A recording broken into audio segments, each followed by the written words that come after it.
నల్లమల అడవిలో ఒక సింహం, ఒక ఏనుగు ఉండేవి. ఆ రెండిటికి తాము చాలా బలవంతులమని చాలా పొగరు.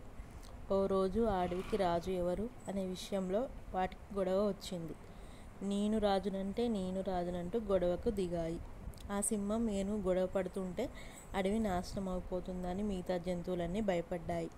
అప్పుడు సింహం ఏనుగుల దగ్గరికి ఒక నక్క వచ్చింది. మీకు ఒక పోటీ పెడతాను, ఎవరు గెలుపొందితే వాళ్ళే ఈ అడవికి రాజు అంది ఏనుగు సింహం. సరే అన్నాయి. నక్క ఏనుగుని పిలిచి, ఈరోజు చీకటి పడే లోపల నువ్వు ఒక జింకను పట్టుకొని రావాలి అంది. సింహాన్ని పిలిచి, ఈరోజు చీకటి పడే లోపల నువ్వు ఒక చెట్టును పట్టుకొని పేర్కొని రావాలి అంది. రెండూ సరే అంటూ అడవిలోకి పరిగెత్తాయి. కానీ చీకటి పడేలోగా ఏనుగు జింకను పట్టలేకపోయింది, సింహం చెట్టుని పడగొట్టలేకపోయింది. అప్పుడు నక్క, ఈ అడవిలో ఒక్కొక్క జంతువు ఒక్కొక్క పని చేయగలదు, అంతేకాని అందరూ అన్ని పనులు చేయలేరు, కాబట్టి అడవిలోని జంతువులన్నీ సమానమే అని చెప్పింది.